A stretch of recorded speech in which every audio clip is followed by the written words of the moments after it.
The morning mist clung to St. Louis Cemetery like a shroud, thick and suffocating in the Louisiana heat. It was October 13, 1904, and groundskeeper Thomas Boudreau should have been used to the silence by then. 23 years he'd walked these narrow paths between the whitewashed tombs, 23 years of tending to the dead in America's most haunted city. But that morning, something felt different. Wrong. As he approached the weathered tomb marked 347, the one that drew more visitors than any other in the cemetery, Thomas noticed something that made his blood run cold. Fresh flowers lay scattered at the base of the crypt, their petals still glistening with dew. Red roses, white lilies, and strange bundles of herbs he couldn't identify. But that wasn't what stopped him dead in his tracks. It was the fact that he'd locked the cemetery gates himself the night before, and no one, absolutely no one, should have been able to enter. The tomb belonged to Marie Laveau, the voodoo queen of New Orleans, dead for nearly 3 decades. Yet as Thomas stared at those impossible offerings, he could swear he heard something that would haunt him for the rest of his days, the soft, melodic humming of a Creole lullaby drifting from inside the sealed stone walls. Welcome back to Bayou Nightmares, where the line between the living and the dead grows thin as Spanish moss in the Louisiana twilight. Tonight, we're venturing into one of America's most supernatural locations, where the spirit of the most powerful voodoo practitioner in history refuses to rest. From mysterious apparitions to unexplained phenomena that continue to this day, we'll uncover the terrifying truth behind the eerie visions of Marie Laveau's tomb. Before we step into this realm where reality bends like candlelight in the wind, make sure to hit that subscribe button so you don't miss our next journey into the shadows that history forgot.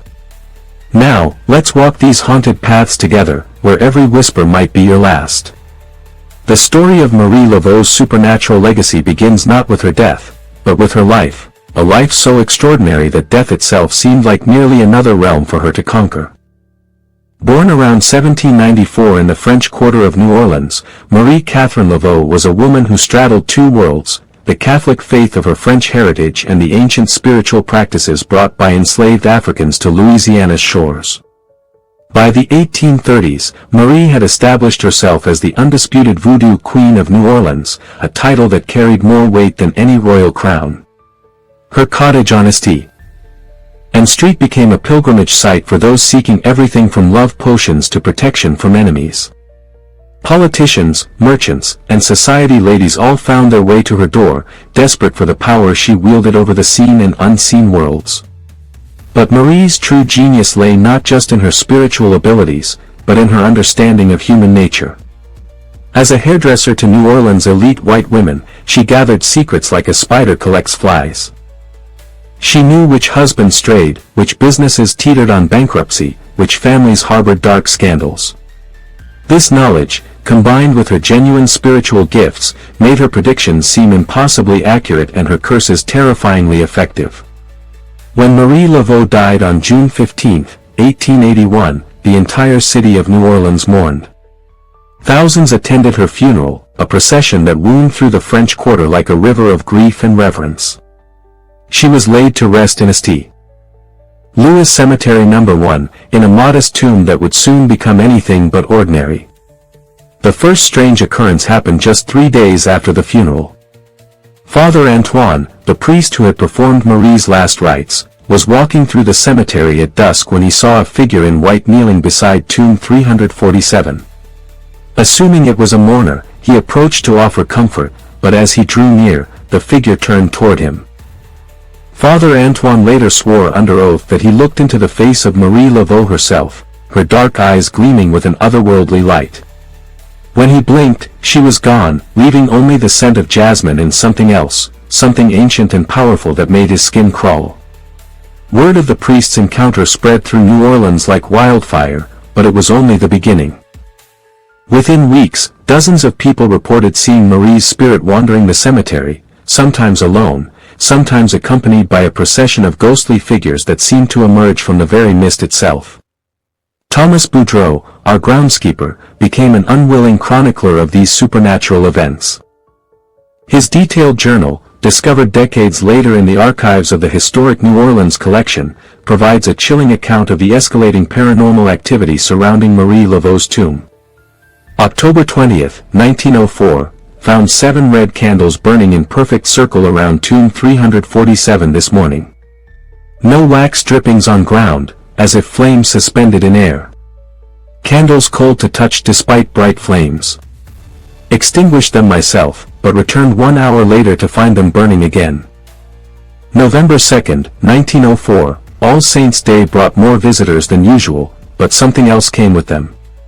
Mrs. Thibodeau from Tremé claims she saw Marie Laveau standing atop her own tomb at midnight, arms raised to the moon, speaking in tongues.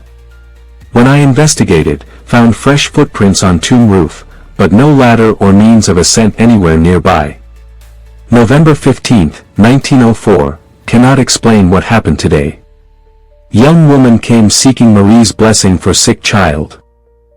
Left doll and coins at tomb. When she returned 1 hour later, doll was gone but coins remained, arranged in perfect voodoo Vev pattern. Woman swears child's fever broke at exact moment she made offering. But Thomas's most terrifying encounter came on the night of December 31, 1904, as the 19th century gave way to the 20th. He had volunteered to watch the cemetery during New Year's Eve, knowing that many would try to sneak in for midnight rituals at Marie's tomb.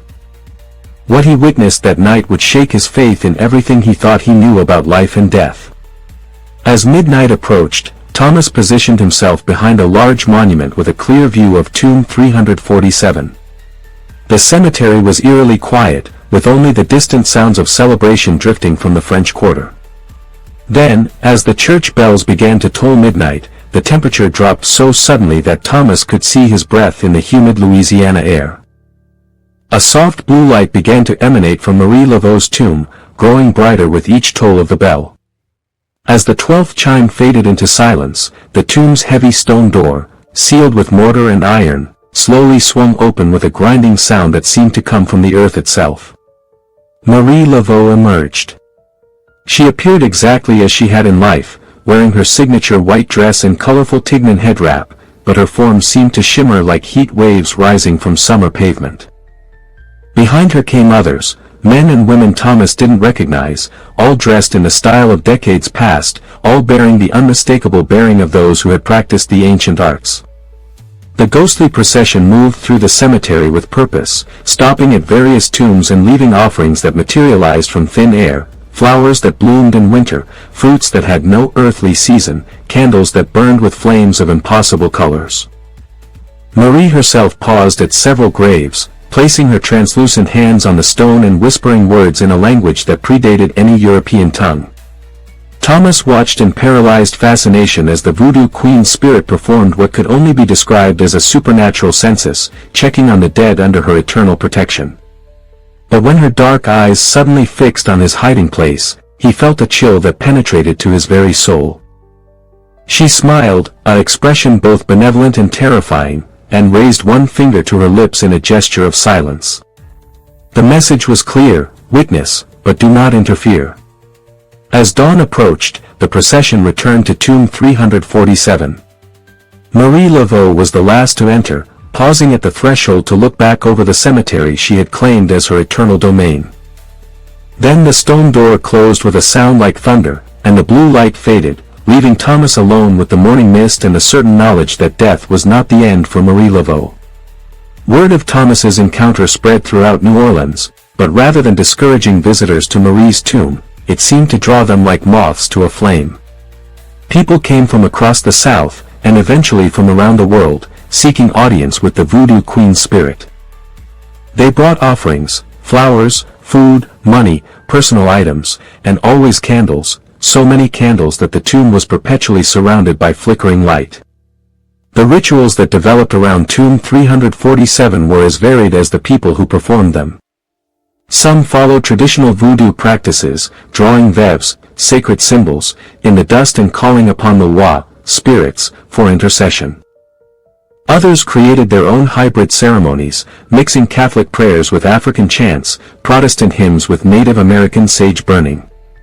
But the most persistent tradition was the practice of marking the tomb with 3 X's and making a wish. Visitors would draw the marks with chalk, brick dust, or even their own fingernails, then turn around 3 times and knock on the tomb while stating their desire. The belief was that Marie's spirit would hear the request and, if the petitioner was worthy, grant their wish. Cemetery officials tried repeatedly to stop this practice, as it was slowly damaging the historic tomb, but their efforts proved futile. No matter how often they cleaned the marks away, new ones would appear, sometimes within hours. More disturbing still were the reports from night watchmen who claimed to see the X's appearing on their own, drawn by invisible hands in the darkness. Dr. Eleanor Rousseau, a folklorist from Tulane University who studied the Marie Laveau phenomenon in the 1920s, documented over 200 cases of people who claimed their wishes had been granted after visiting the tomb. Her research, published in the Journal of American Folklore, revealed a pattern that defied rational explanation.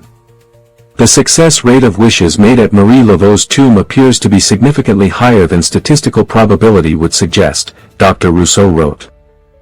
More intriguingly, the nature of the granted wishes often involves circumstances that seem to require supernatural intervention, sudden healings, unexpected financial windfalls, the return of lost loves, and protection from specific dangers that the petitioners could not have foreseen.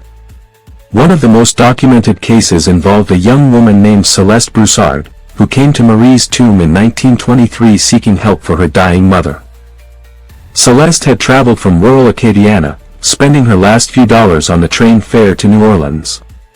She performed the traditional ritual, marking 3 X's on the tomb and begging Marie's spirit to save her mother's life.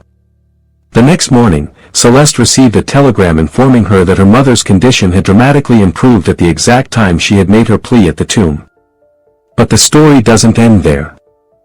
When Celeste returned home, she found that her mother had experienced what doctors called a miraculous recovery, but she also discovered something that chilled her to the bone. Her mother claimed that during her crisis, she had been visited by a beautiful Creole woman in white who had placed cool hands on her fevered brow and whispered healing words in French in another language she didn't recognize.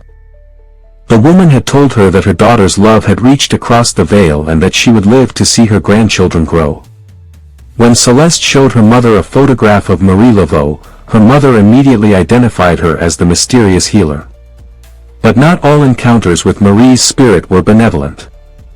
The Voodoo Queen had been known in life for her fierce protection of those she considered under her care, and her spirit seemed to maintain that same protective, and sometimes vengeful, nature. In 1931, a group of college students from out of state decided to spend Halloween night in St. Louis Cemetery, intending to debunk what they called local superstitions. They brought cameras, recording equipment, and a healthy dose of skepticism. What they experienced that night was captured in photographs that remain unexplained to this day. The students positioned themselves around Marie Laveau's tomb just before midnight, joking and making crude comments about voodoo and the gullible locals who believed in such things.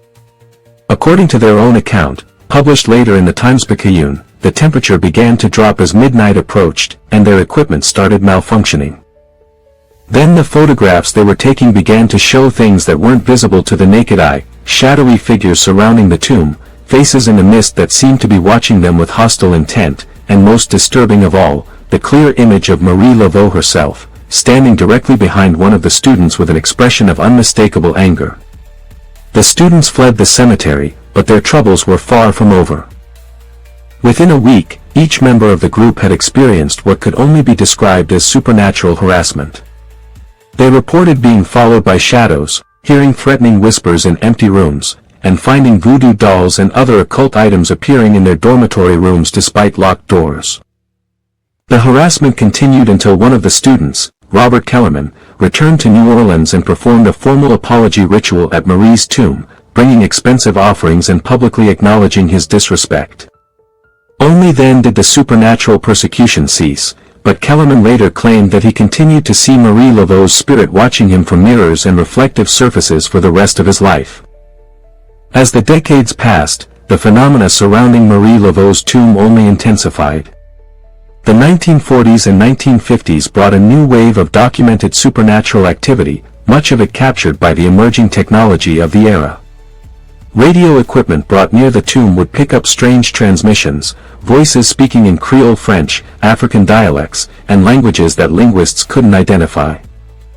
The voices seemed to be conducting conversations across time, with Marie's distinctive tone often serving as a bridge between different eras and cultures.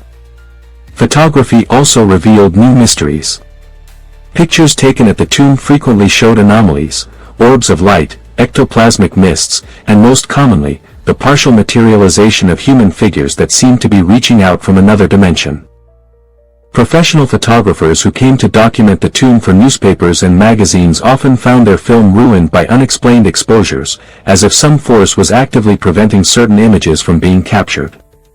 The most famous photographic evidence came from Life magazine photographer James Morrison, who spent 3 nights at the cemetery in 1952, attempting to capture definitive proof of the supernatural activity.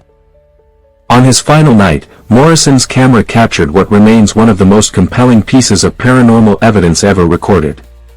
The photograph shows Marie Laveau's tomb bathed in an otherworldly blue light, with the clear figure of a woman in white standing beside it. But what makes the image truly extraordinary is that the figure appears to be looking directly at the camera, one hand raised in what could be either a blessing or a warning. When the photograph was analyzed by experts, they found no evidence of double exposure or manipulation, and the figure showed characteristics, such as partial transparency and an internal light source, that were impossible to fake with 1950s technology.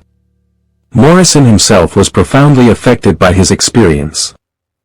In his written account, he described feeling a presence watching him throughout his vigil, and on the final night, he claimed to have heard Marie Laveau's voice speaking directly to him, telling him that some mysteries were meant to remain mysteries, and that his photographs would serve as a bridge between the world of the living and the realm of the spirits.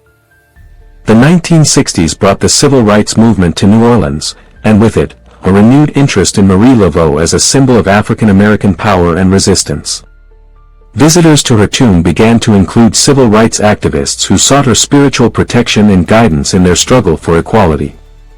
Many reported receiving visions and dreams after visiting the tomb, dreams that provided strategic insights and warnings that proved crucial to their survival during dangerous times. Dr. Martin Luther King Jr. himself is rumored to have visited Marie Laveau's tomb during a trip to New Orleans in 1963, though this has never been officially confirmed.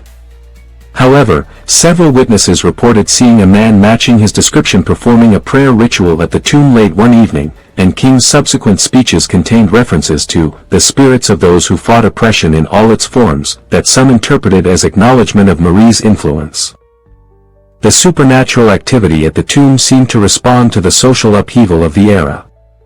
Cemetery workers reported increased apparitions, stronger electromagnetic disturbances, and a general sense that the spiritual energy surrounding Tomb 347 was building towards something significant. Some believed that Marie's spirit was preparing to play a role in the changing times, just as she had influenced events during her lifetime. This theory gained credence when several prominent segregationists who had made public statements against civil rights began experiencing what could only be described as supernatural harassment after visiting the cemetery. They reported being followed by shadows, finding their homes invaded by swarms of insects despite professional pest control, and experiencing a series of inexplicable accidents and misfortunes that continued until they publicly recanted their racist positions. The 1970s and 1980s saw the rise of New Orleans as a major tourist destination, and Marie Laveau's tomb became one of the city's most popular attractions. Tour groups began including the cemetery in their routes, and the constant stream of visitors brought new challenges and new phenomena. Tour guides reported that their groups would often experience collective supernatural encounters, sudden temperature drops, the sound of drums and chanting with no visible source, and the appearance of mysterious figures that would vanish when approached. Some guides began to specialize in paranormal tours, developing relationships with what they claimed were the spirits of the cemetery, including Marie Laveau herself. One of the most respected of these guides was Mama Bridget Toscano, a practicing voodoo priestess who led tours from 1975 to 1995. Mama Bridget claimed to be in direct communication with Marie's spirit and often served as an intermediary for visitors seeking the voodoo queen's help. Her tours were legendary for the supernatural events that occurred during them, and she maintained detailed records of the phenomena she witnessed. According to Mama Bridget's journals, Marie Laveau's spirit was most active during certain lunar phases and on dates that had been significant during her lifetime. The anniversary of her death, June 15, was particularly potent, with reports of full materializations, prophetic visions, and healing miracles occurring with remarkable frequency. But perhaps the most intriguing aspect of Mama Bridget's work was her documentation of what she called temporal bleeding, moments when the past and present seemed to overlap at Marie's tomb. Visitors would report seeing the cemetery as it appeared in the 19th century, complete with period-dressed mourners and funeral processions that had taken place decades earlier. Some claim to have brief conversations with these temporal apparitions, receiving information about historical events that was later verified by researchers. The modern era has brought new technology to the study of Marie Laveau's tomb, but rather than debunking the supernatural claims, scientific investigation has only deepened the mystery. Electromagnetic field detectors consistently register anomalous readings around Tomb 347, with spikes that seem to correlate with reported supernatural activity.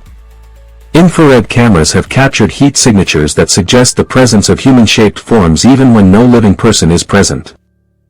Digital voice recorders have picked up EVPs, electronic voice phenomena, that include not only Marie's voice but also what appear to be conversations between multiple spirits speaking in various languages and dialects. Audio analysis has revealed that these voices exhibit characteristics that are impossible to fake. They contain harmonic frequencies outside the range of human vocal cords and show acoustic properties consistent with sounds originating from within solid stone. Perhaps most remarkably, ground-penetrating radar surveys of the area around Marie's tomb have revealed anomalies that suggest the presence of additional burial chambers and underground spaces that don't appear on any historical records. Some researchers theorize that these hidden areas might have been used for secret voodoo ceremonies during Marie's lifetime and continue to serve as focal points for spiritual activity. The tomb itself has also defied conventional understanding. Despite being constructed of ordinary limestone and mortar, the structure exhibits unusual properties. It maintains a consistent internal temperature regardless of external weather conditions. It shows no signs of normal weathering despite being over 140 years old, and it seems to be naturally resistant to vandalism. Graffiti and damage that appear overnight often disappear just as mysteriously. Conservation efforts have revealed additional mysteries. When restoration work was attempted in the 1990s, workers reported tools malfunctioning, materials disappearing, and a general sense of resistance from the tomb itself. The project was eventually abandoned when several workers reported being physically pushed away from the structure by invisible hands. Today, Marie Laveau's tomb continues to draw thousands of visitors each year, and the supernatural activity shows no signs of diminishing. Modern pilgrims come seeking everything from healing and protection to love and prosperity, and many leave convinced that they have encountered something beyond the ordinary world. The offerings left at the tomb have evolved with the times but maintain their spiritual significance. Alongside traditional flowers and candles, visitors now leave photographs, letters, jewelry, and even electronic devices. Some report that these items are mysteriously rearranged or that new objects appear among their offerings, gifts, they believe, from Marie's spirit. The practice of marking X's on the tomb continues despite ongoing conservation efforts, and new traditions have emerged. Some visitors now leave coins in the cracks of the tomb, believing that Marie's spirit will bless their financial endeavors. Others bring small mirrors, which they place facing the tomb before making their requests, based on the belief that Marie can see into their souls through reflective surfaces. Social media has brought new attention to the tomb, with countless photographs and videos posted online. Many of these images show unexplained anomalies, faces in the mist, orbs of light, and shadowy figures that weren't visible when the pictures were taken. Some visitors report that their electronic devices malfunction near the tomb, while others find that their photos contain messages or symbols that they didn't notice until later. The COVID-19 pandemic brought an unexpected development to the Marie Laveau phenomenon. When the cemetery was closed to visitors for several months in 2020, security cameras captured increased supernatural activity, as if Marie's spirit was responding to the absence of human contact. The footage showed lights moving around the tomb, objects appearing and disappearing, and what appeared to be full apparitions of Marie herself, sometimes accompanied by other figures. When the cemetery reopened, visitors reported that the spiritual energy around the tomb felt more intense than ever. Many described feeling an overwhelming sense of presence, and some claimed to receive direct communications from Marie's spirit, often in the form of sudden knowledge or understanding that came without words. Recent paranormal investigations have employed cutting-edge technology in attempts to understand the phenomena surrounding Marie Laveau's tomb. Quantum field fluctuation detectors have registered disturbances that suggest the presence of consciousness operating outside normal physical parameters. Spectral analysis of the area has revealed energy signatures that don't match any known natural phenomena. Perhaps most intriguingly, experiments with quantum entanglement devices have suggested that the area around Marie's tomb exists in a state of temporal flux, where past, present, and future intersect in ways that challenge our understanding of linear time. This might explain the reports of temporal bleeding and the apparent ability of Marie's spirit to influence events across different eras. The scientific community remains divided on how to interpret these findings. Skeptics argue that the readings could be caused by unknown geological factors or electromagnetic interference from the city's infrastructure. Believers contend that the data provides empirical evidence for the survival of consciousness after death and the existence of spiritual dimensions that intersect with our physical reality. What cannot be disputed is the profound impact that Marie Laveau's tomb continues to have on those who visit it. Thousands of people from around the world have reported life-changing experiences at the site, from miraculous healings to prophetic visions to encounters with what they firmly believe to be the spirit of the Voodoo Queen herself. The tomb has become more than just a burial site, it has evolved into a living shrine where the boundaries between the material and spiritual worlds seem to dissolve. Whether one believes in the supernatural or not, the power of Marie Laveau's legacy is undeniable. Her tomb stands as a testament to the enduring human need to connect with forces beyond our understanding and to seek guidance from those who have passed beyond the veil. As night falls over St. Louis Cemetery and the shadows lengthen between the weathered tombs, the spirit of Marie Laveau continues her eternal vigil. Visitors still come, drawn by hope, desperation, curiosity, or faith. They leave their offerings, make their marks, and whisper their prayers to a woman who refused to let death end her influence over the world of the living. The eerie visions of Marie Laveau's tomb remind us that some mysteries are too profound for rational explanation, and some spirits too powerful for death to contain. In a world increasingly dominated by technology and scientific materialism, the enduring supernatural activity at Tomb 347 stands as a challenge to our assumptions about the nature of reality itself. Whether Marie Laveau's spirit truly walks among the tombs of St. Louis Cemetery or whether the phenomena represent something else entirely, the power of collective belief, the persistence of cultural memory, or forces beyond our current understanding, one thing remains certain: the Voodoo Queen's legacy continues to shape the lives of those who seek her out, just as it has for more than a century. So what do you think? Are the eerie visions of Marie Laveau's tomb evidence of life after death, or do they represent something even more mysterious, the power of human consciousness to transcend the boundaries of time and space? Have you ever experienced something that challenged your understanding of what's possible? Share your thoughts in the comments below. If this journey into the supernatural realm of New Orleans has captivated you, make sure to hit that like button and subscribe to Bayou Nightmares for more explorations of the unexplained. Ring that notification bell so you never miss our latest descent into the shadows where history and mystery intertwine. Remember, the stories we share here at Bayou Nightmares are works of fiction, though they may be inspired by real events, legends, and folklore. Whether you believe in the supernatural or not, these tales remind us that the world is full of mysteries waiting to be explored. Until next time, keep your eyes open and your mind ready for the impossible. The spirits of the past are always watching, and sometimes, they have messages for the living. Sweet dreams, and remember, in New Orleans, the dead never truly rest.